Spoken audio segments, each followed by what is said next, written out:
So that's why love cannot be conditional. There's no such thing as conditional love, because your state should be completely unconditional to anybody else. If your state is conditional to somebody else, then you're enslaved to that person. You're not in love with them. So that is slavery, and you must recognize it for what it is, not make some romance out of it, and then that's going to bring you a lot of suffering. So don't do that to yourself.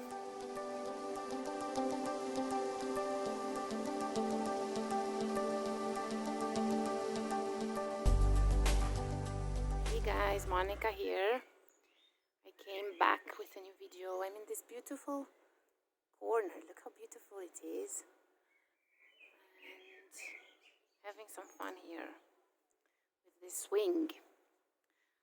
Okay, so today I want to talk about the L word, right? Let's talk about love, baby. Let's talk about you and me. Well, mostly about you, not me, but anyway.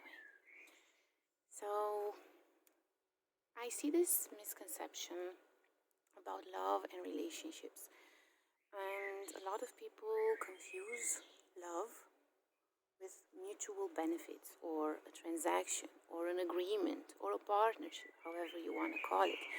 And I don't think that's healthy for you and your relationship if you're doing that. So in order to avoid such a conflict within you, it's important to understand that most relationships are based on a mutual agreement and are made out of convenience or comfort in order to fulfill certain needs. Now, these needs may be financial, maybe social, sexual, physical, emotional, psychological, pick a tree.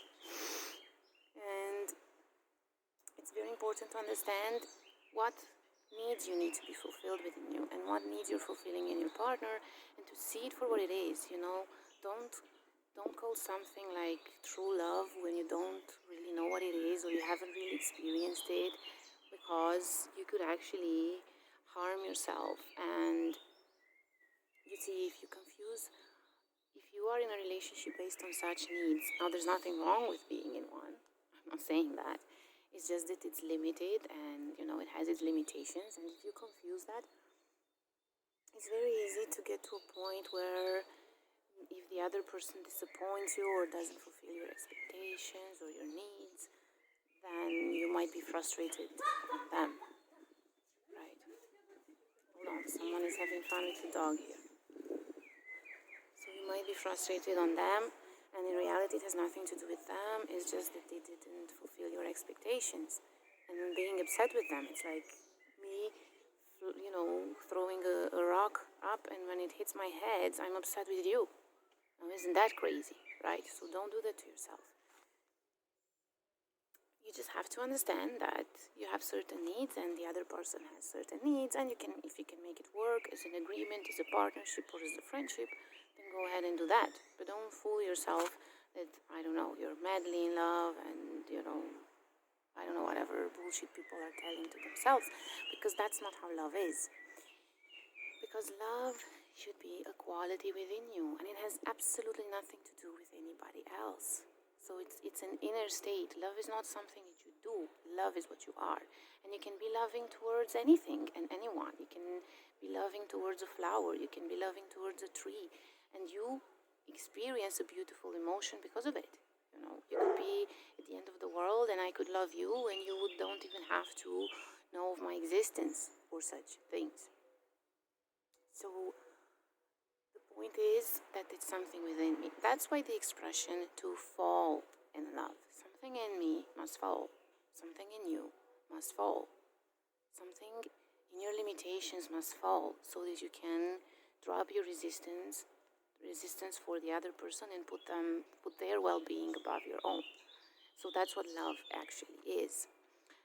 And like I said, it has nothing to do with somebody else. It's an inner state. It's something within you. So that's why love cannot be conditional. There's no such thing as conditional love, because your state should be completely unconditional to anybody else.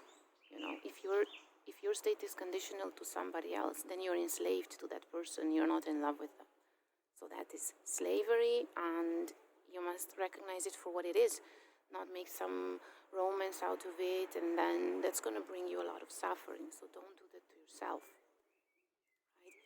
So see a relationship for what it is. If it's based on certain needs, see it for what it is, and understand that it's a partnership. And of course it can be based on affection and true friendship. I'm not saying that it isn't, but it has nothing to do with love, because love is something that you decide. So if it's something that you decide, well, why not do it with everyone and everything? Because ultimately you're in a better state because of that. So do it for you, do it for the other people, do it for everyone, do it for the world, do it to inspire other people, do it to set an example. Don't go ahead living your life measuring your love and your joy. That's a foolish thing to do. It's not like you can run out of it. It never runs out. So be loving with everything and everyone as much as you can. If not for them, do it for you, because it's a pleasant experience within you. So that's how you should approach this. And that being said, yeah, go ahead and give your love to everyone around, and even to the nature, even to the plants, to the animals, to the people, and be loving with everyone. And if you are in a relationship and you want to be loving and you choose to be loving, of course, go ahead and be loving. But don't mistake your needs or requirements or expectations out of that relationship with real love. Because love is something that you choose. Love is not what you do. Love is the way that you are.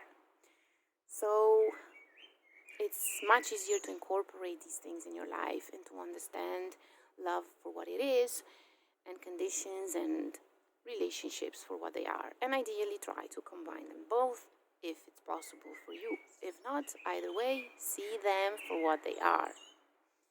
So that's what I wanted to tell you today. Hope it helped. And I wish you a loving week. So go spread your love, guys. Love you. Bye.